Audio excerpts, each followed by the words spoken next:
یہ ہر مسلمان مرد اور عورت، بالغ مرد بالغ عورت، امیر غریب غلام آزاد بچے، سب کے اوپر لازم ہے، سب کی طرف سے یہ دینا ہے۔ فطرہ جس کو زکوٰۃ الفطر یا صدقۃ الفطر کہتے ہیں، یہ خوب اچھی طرح جان لینا چاہیے، یہ آپ کی طرف سے بھیک نہیں ہے، یہ مالداروں کے اوپر، معاشرے میں رہنے والے کمزور طبقے کا حق ہے جو اللہ تعالیٰ نے ڈالا ہے عید کے دن کے لیے، تو یہ ان کا حق ہے۔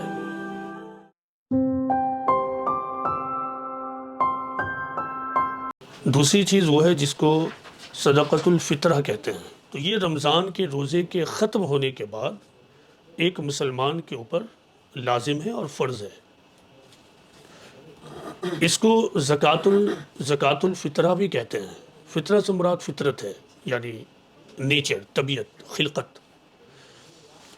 اب اس کا مقصد کیا ہے؟ اس کے دو بنیادی مقاصد ہیں، یعنی زکوٰۃ الفطرہ یا صدقۃ الفطرہ یا فطرہ جسے کہتے ہیں۔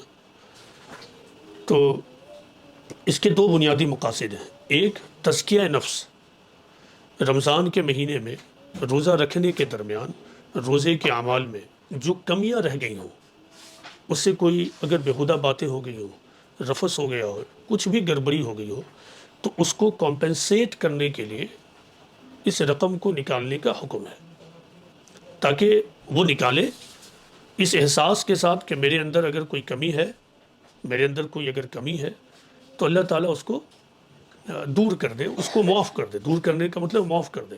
تو جب ایک آدمی شعوری طور پر اپنی کمی کی کمپنسیشن کے لیے نیکی کا کام کرتا ہے، یعنی اللہ کے حکم سے خرچ کرتا ہے، تو اس کے مائنڈ میں ایک پروسیس جاری ہو جاتا ہے نا کہ مجھ سے غلطی ہو گئی، تو اس احساس کے تحت ہی وہ نکال رہا ہے۔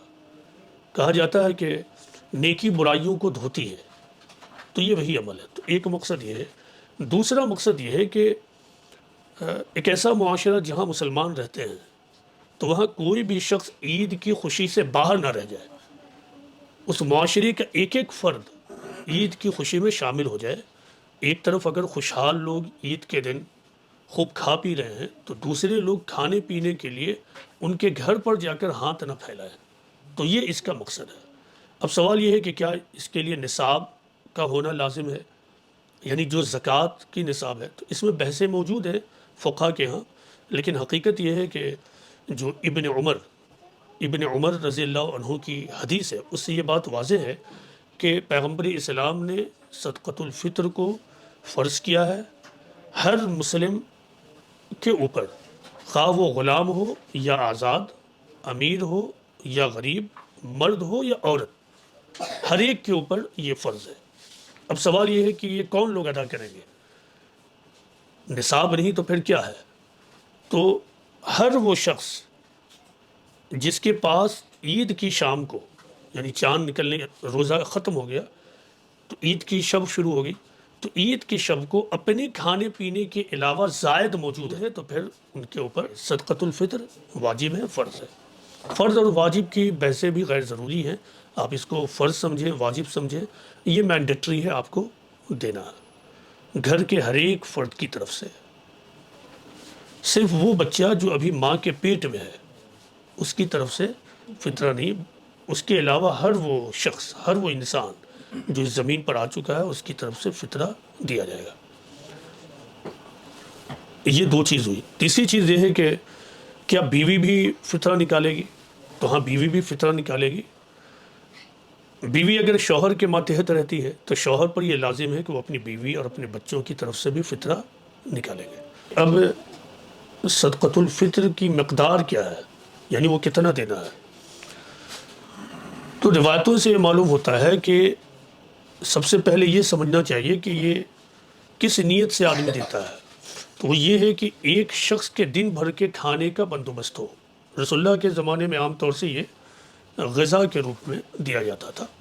روایتوں میں غذا، کھجور، جو، کشمش، پنیر کے الفاظ آئے ہیں، تو لہٰذا اس کا وزن بتایا گیا 1 سا۔ بعض روایتوں کے مطابق کچھ لوگوں نے، کچھ فقہا نے آدھا سا بھی بتایا ہے، لیکن وہ روایتیں ضعیف ہیں۔ جو مستند ہے وہ ہے 1 سا۔ 1 سا کا وزن ابھی موجودہ کیلکولیشن کے حساب سے اس میں کچھ ویریشن ہو سکتا ہے، وہ تقریباً 2.25 کلو گرام ہوتا ہے۔ تو اب جو غذائی اقسام جو کائنس وہ بتائے گئے ہیں ان کے مطابق آپ نکال دیجئے ایک سا کے برابر کوئی غذا، یا پھر آپ اماؤنٹ نکال دیجئے۔ اب رسول اللہ کے زمانے میں گندم کی جو قیمت ہوتی تھی وہ کھجور کشمش وغیرہ سے زیادہ ہوتی تھی۔ اب دیکھیے روایتوں میں ان سب کے نام آئے ہیں، تو بعض جگہوں سے گندم کو معیار بنا کر وہ صدقۃ الفطر کی کا اماؤنٹ بتاتے ہیں، تو وہ مناسب معلوم نہیں ہوتا ہے، یہ قابل رد ہے، اور اس کی رقم وہ 50-60 روپے کے آس پاس بتاتے ہیں۔ آپ خود بھی سمجھ سکتے ہیں کہ 50-60 روپے میں وہ 1 کلو دودھ بھی نہیں ہوتا ہے آج۔ تو اتنا اماؤنٹ ہونا چاہیے کہ ایک آدمی دن بھر کا کھانا پینا آرام سے عید کے دن کر لے۔ میں جو سمجھتا ہوں کہ ایک آدمی اپنی صلاحیت کے مطابق ایک ساک میں کسی چیز کو بنیاد بنا لے۔ روایتوں میں جن چیزوں کے نام آیا ہے، پنیر کا بھی نام آیا ہے، کشمش کا بھی نام آیا ہے، کھجور کا بھی نام آیا ہے، تو وہ جس کو بنیاد بنا کر چاہے تو نکال دے۔ یہ بات ذہن میں رہے کہ ایک سا یعنی 2.25 کلو گرام، اور مقصد کیا ہے کہ ایک شخص کے دن بھر کر کھانے پینے کا بندوبست ہو جائے۔ یہ ہر مسلمان مرد اور عورت، بالغ مرد بالغ عورت، امیر غریب غلام آزاد بچے، سب کے اوپر لازم ہے، سب کی طرف سے یہ دینا ہے۔ بعض لوگ ایسا کرتے ہیں کہ ایک اماؤنٹ انہوں نے کیلکولیٹ کر کے نکال لیا، اور اس کے بعد پھر چونکہ بہت سارے لوگ آتے ہیں مانگنے کے لیے، تو 10 روپیہ 5 روپیہ ایسے کر کے سب لوگوں کو دیتے ہیں۔ تو یہ طریقہ زیادہ بہتر ہوا، یا پھر کسی ایک یا 2 آدمی کو ہی پورا پیسہ دے دیا؟ نہیں، یہ فطرہ کی رقم اس طرح دینے کا کوئی طریقہ درست نہیں ہے۔ جی یا پھر آپ اپنے ذہن سے خود ہی یہ فیصلہ کر بیٹھے ہیں کہ چونکہ بہت سارے لوگ دیتے ہیں تو تھوڑا تھوڑا دیں، تو اس طرح کی سوچ درست نہیں ہے۔ کہ فطرہ جب آپ نکال رہے ہیں تو آپ خود ایسے لوگوں کو ڈھونڈ کر اس کی پوری رقم عطا کیجیے۔ اگر اس گھر کے ایک آدمی کو آپ دے رہے ہیں تو ایک آدمی کے لیے 1 سا فراہم کیجیے، 1 سا کے برابر اماؤنٹ فراہم کیجیے، یعنی اتنی رقم جس سے وہ دن بھر کا کھانا پینا کھا سکے۔ فیملی میں کئی لوگ ہیں اور آپ بھی کئی سا، چونکہ اگر آپ کئی لوگ ہیں تو کئی سا کے برابر آپ نکالیں گے، مثلا 5 لوگ ہیں تو 5 سا کے برابر نکالیں گے، تو پھر اسی حساب سے وہاں دیجیے۔ تو یہ درست طریقہ نہیں ہے کہ آپ فطرے کی رقم نکال لیں اور اس کو بھیک کی طرح دیں۔ تو فطرہ کوئی بھیک نہیں ہے، جس کو موجودہ زمانے میں بھیک کہتے ہیں، فطرہ کوئی بھیک نہیں ہے۔ فطرہ جس کو زکوٰۃ الفطر یا صدقۃ الفطر کہتے ہیں، یہ خوب اچھی طرح جان لینا چاہیے، یہ آپ کی طرف سے بھیک نہیں ہے، یہ مالداروں کے اوپر معاشرے میں رہنے والے کمزور طبقے کا حق ہے جو اللہ تعالیٰ نے ڈالا ہے عید کے دن کے لیے۔